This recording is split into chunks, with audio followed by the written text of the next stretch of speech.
વડોદરાના ગોત્રી હોસ્પિટલમાં ટીબી વોર્ડમાં એક્સપાયર્ડ બાટલો ચડાવવામાં આવ્યો હતો. વિડીયો વાયરલ થતાં હવે ડોક્ટરે પણ આ બાબતે બેદરકારી સ્વીકારી છે અને કહ્યું છે કે આ બાબતે કાર્યવાહી કરવામાં આવશે. ડોક્ટરે તે પણ જણાવ્યું હતું કે સ્ટાફની બેદરકારી છે. સારી દવાનો જથ્થો પણ ત્યાં પડ્યો હતો, એટલે હવે આ બાબતે હોસ્પિટલનું તંત્ર સઘન તપાસ કરશે.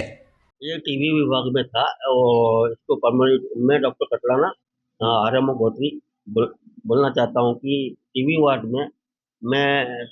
में एक्सपायरी डेट की दवा भी पड़ी थी और साथ में अच्छी दवा भी पड़ी थी एक्सपायरी डेट वाली, तो स्टोर रूम में पहुँचाना था, किंतु उस समय पेशेंट के अधिक होने के कारण पहुँचा नहीं पाए थे और भूल से हमारे ब्रदर ने उसको चढ़ा दी थी. इसकी तपास करके योग्य कार्रवाई કરવામાં આવશે. હા, બેદરકારી ગંભીર નહીં બોલાય, પરંતુ બેદરકારી થઈ છે અમારે હોસ્પિટલથી.